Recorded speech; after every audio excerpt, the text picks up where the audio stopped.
ñu ngi leen di nuyu di leen jaajëfal yéen ñi nga xamante ni yéenay suivre chaîne bii di Xalaat TV ñu leen di dalalaat ci seen jàngatu bés bi. te nag dañuy wax ci accident wu Pape Alé Niang bi nga xamante ni jur na fi ay polémique yu bari depuis quelques jours bi mu amee nag ñu bari bind nañu def ci commentaire yi ngir ñu def ci ab vidéo mais mënuñu woon tëb rek def ko sans que ñu am ci yenn preuve palpable yi sukkandiku itam ci yenn faits yi pour mën a teg benn argument boo xamante ni doomi aadama yi nga xam ne ñoo ñuy seetaan mën nañ ci teg seen loxo maanaam xam lan moo waral accident bi ndax Pape Alé Niang comme ni ko ñu bari waxee ba mu doon dawal dafa ànduloo nag li nga xam ne mooy sagoom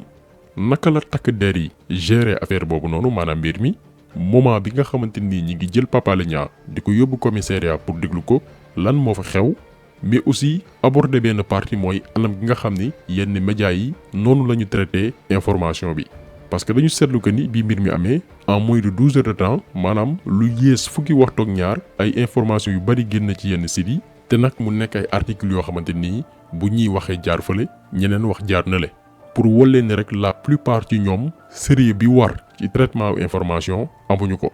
moo tax gannaaw loolu lépp ñu jël suñu temps ci mbir moomee parce que ay laaj yu bari jóg na gannaaw bi li xew amee ñenn ñi jàpp ni ab complot la maanaam dañu lalaloon li nga xam ne mooy ndëgg sërëx ki di Pape Alé Niang ba li ko dal ko ci ñeneen gis ni dafa ànduloon ak li nga xam ne mooy sagoom maanaam dafa jëfandikoo sàngara ak lu ni mel mu am itam ñuy wax ne accident bi pexe nguur gi fi nekk la pour sàkkal ko pexe moom Pape Alé Niang muy laaj yoo xamante nii bu ci nekk daañ ci indi ay leeral ci vidéo bi.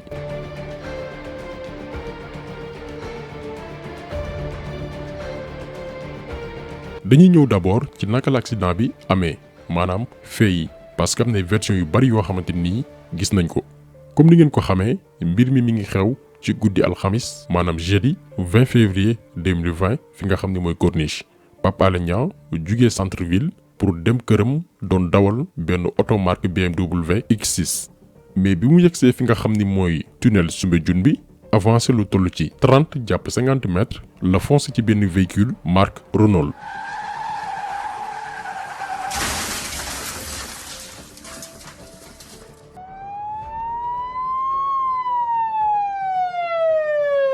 comme ni ngeen ko gisee woon ci image yi nga xamante ni jotoon na circuler ci réseaux sociaux yi bi accident bi amee Pape Alé Niang gënul woon ci otoom ci recommandation wu yenn témoins yi nga xam ni fekkee woon nañ mbir mi maanaam gars yi ñoo ko ne woon bul génn parce que mbir mi mën na déborder mu toog ci otoom génnul. mais li ñu jaaxal ci accident bi mu amee mooy c'est la première fois wala c'est l'une des premières fois ñaari oto def choc fii ci Sénégal ñu seppi kenn ci ñaari borom oto yi jël ci kenn kese pour auditionner ko maanaam déglu ko la plupart bu accident amee ñaar ñi nga xam ni mbir mi ñoom la concerné dañuy def li nga xam ne mooy constat bu ñu defee constat bi ñu vérifier ñaari dawalkat yi ba xam ñi ngi en règle parfois sax ñu régler mbir mi dans l'amiable bu ñu paree ku ci nekk dem ci sa assureur pour dédommagement mais li xew ci accident Pape Alé Niang bi te mu jaaxal ñu mooy moom kese la ñu ne coppet yóbbu ko pour déglu ko. loolu benn mbir la boo xamante ni ba léegi dafa jaaxal ñëpp. beneen laaj bi nga xamante ni itam ñu bari laaj nañ ko mooy kan moo ñëw jël si Pape Alé Niang maanaam bi mbir mi amee kan moo déplacé wu automatiquement pour jël si ko ki ko jël si nag du kenn ku dul benn commandant de la circulation maanaam accident bi dafa am tak commandant bi déplacé wu automatiquement pour jël si Pape Alé Niang ba tey yegseeguñ ci dafa màndi woonam déet mais question bi ñuy laaj mooy fan la ñu mësee gis ci réew bii di Sénégal ab choc am entre ñaari oto automatiquement commandant wu circulation bi quitté fi mu nekk pour teew lan moo waral loolu c'est parce que Pape Alé Niang la c'est parce que commandant bi recevoir na ay ordre jugee ci procureur pour ñëw jël ci Pape Alé Niang te loolu lépp dañ ko wane ci kanam. beneen nit mbir buy mat a leeral mooy avant sax ñuy entendre maanaam di déglu Pape Alé Niang maanaam bi sénégalais yépp yégée ni Pape Alé Niang dafa def accident automatiquement yenn ci ay site web commencé nañu génne ay articles comme quoi que ni Pape Alé Niang est-ce que mandiwul woon maanaam ñoom ñi ngi woon ci ay supposition maanaam di njort ñun ñëpp ñoo seetloondoo que ni ñoom dañ doon bind ay articles yoo xamante nii c'est des papiers orientés pour def ci bopp sénégalais yi nga xam ne ñoo leen di suivre que waa ji ab sulaar la ab mandikat la. mais question bi ñu war a laaj ci foofu mooy seen article yooyu noonu kan moo leen wax ñu bind ko parce que jàpp nañ ni doomi aadama kese boo déggee ab accident am na suñu réflexe li ñu njëkk a jox mooy mbaa kenn génn ci àdduna maanaam kenn ñàkku ci bakkanam. est-ce que am na ci ay blessé yoo xamante ni blessé yu grave la maanaam ñun li ñu gën a soucié wu mooy état de santé ñi nga xam ni ñoo bokk ci boobee accident. loolu mooy premier réflexe doomi aadama bu genre choc yooyu noonu amee mais après accident wu Pape Alé Niang bi yenn articles yi nga xam ne génn na ci yenn sites yi du ñu ne sites yëpp parce que ba tey am na ay sites yoo xamante ni c'est des sites crédibles mais am na ci yenn sites yoo xamante ni seeni article dafa leer dañ ko orienté ci ndax Pape Alé Niang dafa màndi woon wala déet comme si que dañ leen yónni woon pour que ñu wax loolu noonu. te la même chose feeñ na ci période audition bi maanaam Pape Alé Niang bi mu demee commissariat pour ñu déglu ko. léegi nag bi accident bi amee ñu jël Pape Alé Niang yóbbu ko commissariat pour déglu ko premièrement laajuñu ko accident bi nu mu demee maanaam reconstruction des faits lan la ñu njort ni moo ko waral maanaam des choses scientifiques yoo xamante nii dinañ ko laaj pour mën a xam lan moo sabab choc bi mais dañu seetlu que ni ci biir commissariat bi ñoom loolu intéressé wu leen woon te effectivement bu ñu xoolee faits yi loolu moo am. parce que bu doon le contraire daañu déglu itam borom oto bi nga xamante ni Pape Alé Niang moom la mbëkk mais li bizarre mooy Pape Alé Niang bi mu yegsee ci commissariat bi automatiquement liñ ko njëkk a laaj mooy est-ce que da ngaa màndi woon maanaam ñoom préparé woon nañ à l'avance xam lan lañ ko war a poser xamuñu ba xam dañoo jot ay ordre jógee ci kaw pour ñu laaj ko automatiquement ba xam dafa màndi woon suñu borom rek a xam mais bi mu yegsee loolu lañ ko njëkk a laaj bi mu nee cëpp ci commissariat bi lañ ko ne souffleel mu souffleel rek ñu ne ko da ngaa màndi automatiquement. mu mel ni loo xamante nii dañ ko waajaloon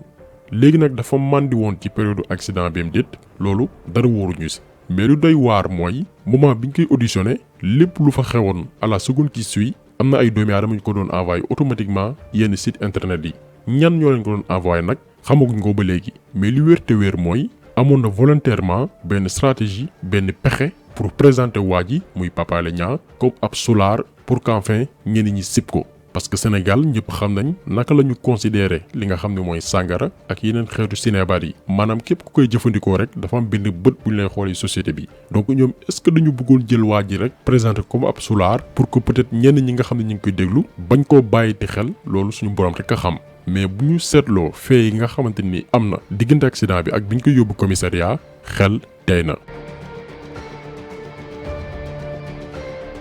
d'après la police nag dañu ne seet nañ Pape Alé Niang ñaari yoon mais résultat yi dafa positif maanaam ñu ne dafa màndi woon d'après yenn sources yi mais foofu aussi dafa am lenn loo xamante ni moo ñu jaaxal li ñu jaaxal mooy ci loi sénégalaise dañu ne képp ku màndi waruñu ko auditionner parce que boo màndee jëfandikoo sàngara wala beneen xeetu sinébar dañuy jàpp ni yow àndoo ak li nga xamante ni mooy sa sago mën nga wax ay wax yoo xamante ni tegul fenn. moo tax bu ñuy déglu ab doomi aadama ci benn enquête wala ci ab mbir fekk mu jëfandikoo sàngara sinébar wala beneen mbir boo xamante ni mën na ko tàggaleeg sagoom dañ koy bàyyi ba xelam ñëwaat moo xam sax ñu reporter ko ba ëllëg pour ñu mën ko interroger mais si kaw Pape Alé Niang bi lan moo xew nee nañ dañ ko contrôler mu positif mais ñi ngi ko interroger de 23h à 4h du matin te loolu moo jaaxal ñëpp yow naka ngay mën a waxee ni doomi aadama bi dafa màndi def na li nga xamante ni mooy test d'alcoolémie ba ñu ne effectivement àndul woon ak sagoom loolee sabab mu mbëkk oto jàmbur mais nga continuer di ko entendre di ko déglu lu mat juróomi waxtu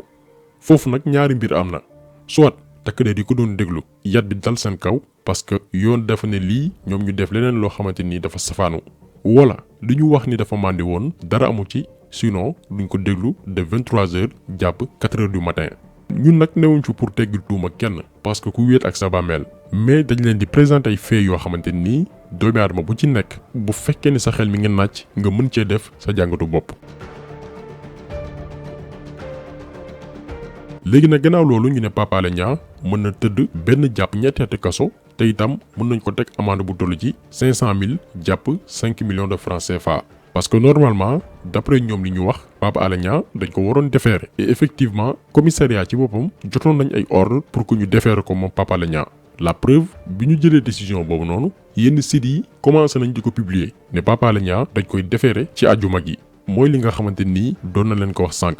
amoon na benn intermédiaire entre yenn groupe de presse yi ak li nga xamante nii mi ngi doon xew biir commissariat parce que lépp lu fa xew rek minute bi ci topp yenn sites yi commencé ko publier te loolu li muy prouver mooy effectivement amoon na benn coup bu ñu préparé. mais puisque takk der yi ñoom ay ordre lañ jotoon ba yóbbu Pape Alé Niang déglu ko bàyyi beneen borom oto bi nga xamante ni moom la mbëkkanteel même takk der yooyu noonu ñoo jotaat ay ordre ci guddi gi jugee ci procureur pour que ñu bàyyi Pape Alé Niang mu ñibbi. en tout cas biñ koy bàyyi loolu lañ ko wax dañ ko ne procureur joxe na ndogal pour que ñu bàyyi la alors que normalement su fekkee ni Pape Alé Niang dafa màndi woon yoon dafa ne nañ ko tëj te mu fay 500 000 jàpp 5 millions de francs CFA. léegi nag ñun laaj bi ñuy laaj mooy lan moo tax ñu bàyyi Pape Alé Niang parce que képp kuy xalaat di analyser di nga xam que ni après accident bi ñii waa ji moo leen intéressé woon amul fenn ci Sénégal nit def accident kenn deewu ci lu dul ay dégâts matériels ñu tànn ci kenn dong na ko yow kaay ñu xool ba xam dangaa màndi wala déet mosul am ci Sénégal. Macky Sall defoon na fi accident ñun ñii defoon nañ ci ab vidéo ne dañoo war a def enquête pour xam li sabab accident bi parce que bu dul dara mooy président de la république mais ba léegi dara maanaam ab président ñu jël suñu alal jël suñu sécurité jël suñu lépp jox ko mu def accident dégluwuñ ci kenn en tout cas ñun yëguñu ko mais beneen citoyen ordinaire comme Pape Alé Niang joxuñu ko benn ndombal tànk def choc automatiquement ñu déployer commandant yóbbu ko ci guddi gi déglu ko ba 4 heures du matin kon am na lees waxul. ñun nag jàpp nañ ni Pape Alé Niang dafay màndeem déet médias yi jël ko def ko une loolu diversion la pour que ñu fàtte livre bi nga xamante ni publié na ko te mu bokk ci scandale yi nga xamante ni ñoo gën a mag ci histoire du Sénégal. yaakaar na ni ñun sénégalais yi waruñu ñàkk a mat ba ay nit yu mel ni Cheikh Oumar Anne sàcc suñu ay milliards ñu war ko lijjanti ñu bëgg ñu tuur lëndëm nan ñu kii day màndeek lu kenn xamul. donc il faut que sénégalais yeewu xippi seeni bët xam fan lañ ñu bëgg a orienté maanaam bëgg ñoo xalaatal ñun ci lan la ñu war a débattre ci yan question la ñu war a intéressé wu. bu amee tey ñu war a rendre compte tey ci Sénégal mooy ñi nga xam ne ñun ñoo leen fal di leen fay te ñu waruñoo liggéeyal ñu nekk fi nag di sàcc suñu ay milliards. véritable débat bi tey loolu la kon bu ñu nangu débat bi nga xamante nii yenn ci ay presse ñu ko bëgg a forcer pour nax ñu parce que en réalité lii lépp diversion la. donc jàngat bi tey loolu la woon ci yenn fee yi nga xamante nii xew na diggante accident wu Pape Alé Niang ak li nga xam ne moo ci topp lépp pour que ñenn ñi mën ci am jàngat ak leeral li nga xamante nii jot nañ ko détaillé jot nañ ko expliqué ci vidéo bi donc ñu ngi leen di gërëm di leen jaajëfal di leen dig daje beneen yoon ci beneen jàngat jaa ngeen jëf.